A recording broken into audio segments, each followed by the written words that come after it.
Now hey guys, welcome back to the channel, another Swiss 001 video, and today we have got this plane in front of us, the RJ100, and that's actually for a reason. As you can see, we are back at Le Mans airport in the south of France. I just really like this airport again because it has a very interesting runway length of 1200 meters, which is long enough for actually most planes to land, but only barely, which is exactly why this airport is perfect for experimenting around with planes. Especially in videos like this, because as you can see right here, this runway is a little, it's shiny. It does reflect a little bit, especially the light. Here we go, we've got the landing lights on in this RJ100, and that is because it is, of course, wet right now. As you can see, there is some water spraying going on as well from the engines, obviously. So yes, indeed, this is a wet runway that we're on right now. And right now, indeed, the water that's on the runway is still in the liquid state. But let's change that. Let's maybe get the temperatures to drop a little bit. There we go. Temperature at nearest airport is 15 degrees, which is a normal winter temperature for the airport that we're at right now in the south of France. But let's go ahead and make the temperatures drop to -8 degrees Celsius. And as you can see, the runway wetness state has dropped from wet to icy. There we go. And now we actually have an icy runway,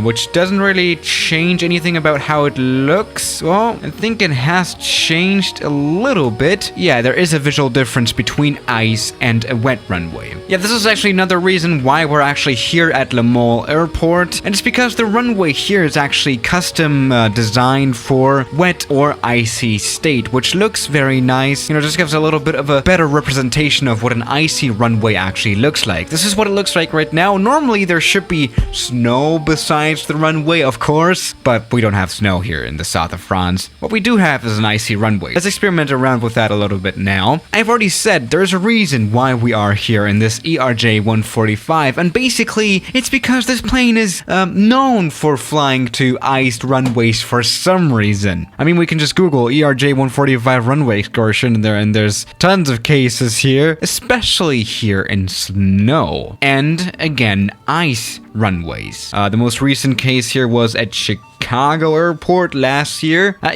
even recreated the flight here in the flight simulator. As you can see here, this is Chicago and pretty bad weather, and as you can tell, of course, iced runway. This is, by the way, how the simulator usually displays iced runways. It doesn't look particularly good, but at least we have somewhat of a visual representation. As you can see, plane literally slid off. That's really all that happened. It slid off the runway here, which is, I think, very interesting. Let's go ahead and, see how that works here at Le Mans airport, which has a very much shorter runway than Chicago. Oh, by the way, the reason why I think that the ERJ has so many runway excursions, especially in winter, is because it flies to small places, short runways that are not particularly well maintained and managed, so that can happen. And there's some warning sound going on all the way. There we go. Now a takeoff obviously will work just fine. All we need to do is accelerate, which again works fine here in iced conditions. There we go, that was fine. But we'll actually face some challenges, of course, when we try landing our plane on this 1200 meter long runway.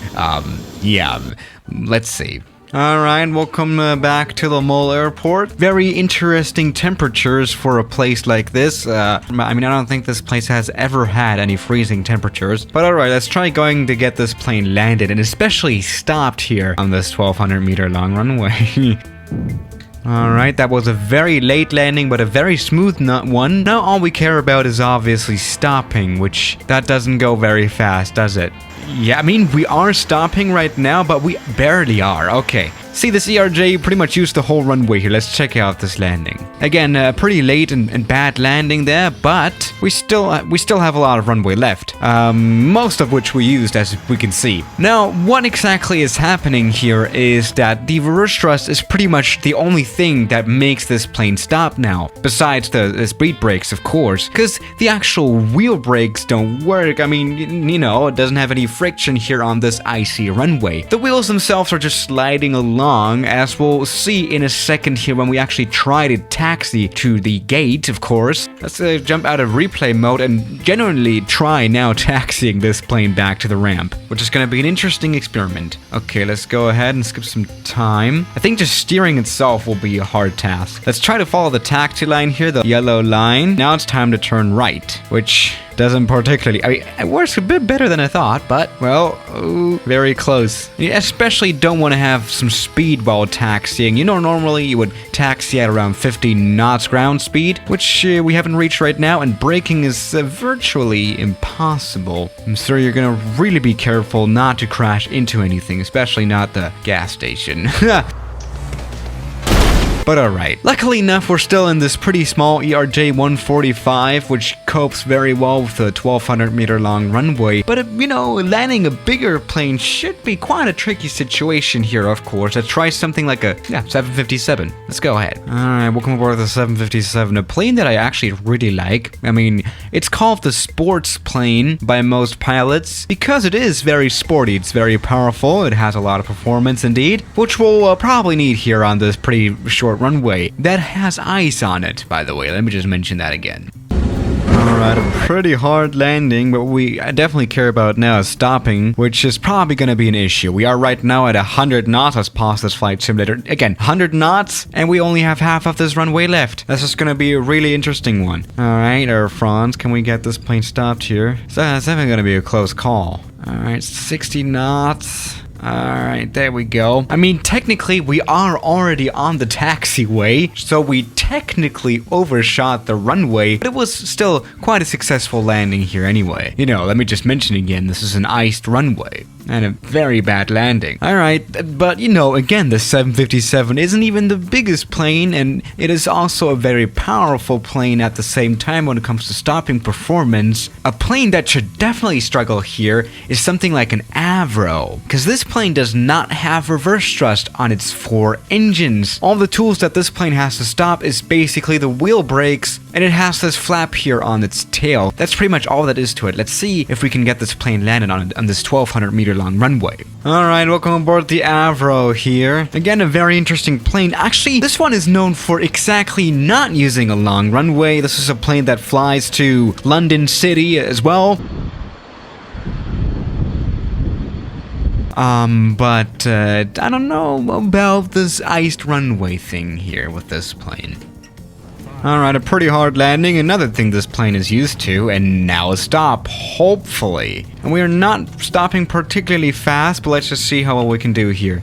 As you can see, this rear flap has come out, which does help very much at stopping, but I don't think that's enough. Oh, Jesus Christ. Oh, wow, that is now very bad. Alright, the plane has definitely overrun with a quite a severe speed, actually. This runway is very icy indeed. Not particularly good. Let's check out this touchdown exactly. Alright, pretty hard landing, again, something this plane is used to as well. But damn, an actual overrun here with this plane. As you can see, if you don't have proper reverse thrust in your plane, then you're definitely going to struggle.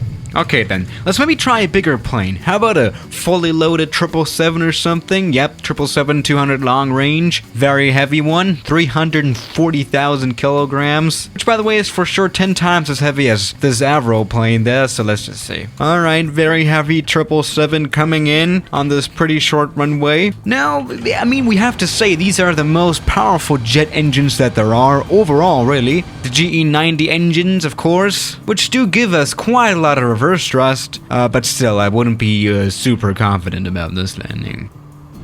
Alright, pretty hard landing there. Well, let's just try to get this plane stopped. Oh, and that's definitely not going to work. We're not losing speed at all. Just look at the speedometer. Nothing's going on.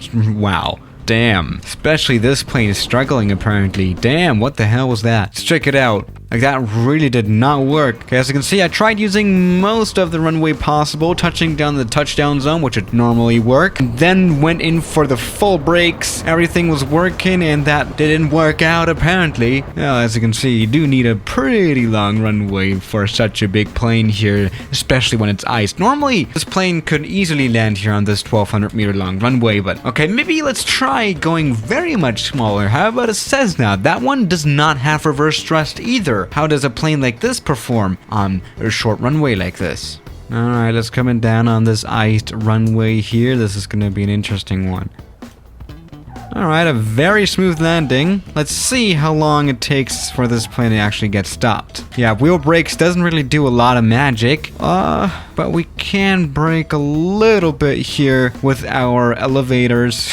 Yeah, wow. By the way, I'm stopping 100% on the brakes right now. Barely stopping, but there we go. We have stopped though. That's good. Let's check out this actual landing because it was extremely butter. Actually, one of the smoothest landings I've ever done. There we go. Minus 60 feet per minute. That was very nice. Perfect. And still, we haven't stopped. Okay, now we have managed to stop. But so yeah, guys, thank you for watching today's video. Don't get a nice runways. And by the way, check out my second YouTube channel. I forgot to mention it. I upload very interesting content there as well. And by the way, it's called Twister02. Very creative name as well. So yeah, guys, thank you for watching today's video. And I'll see you tomorrow as always. Good night.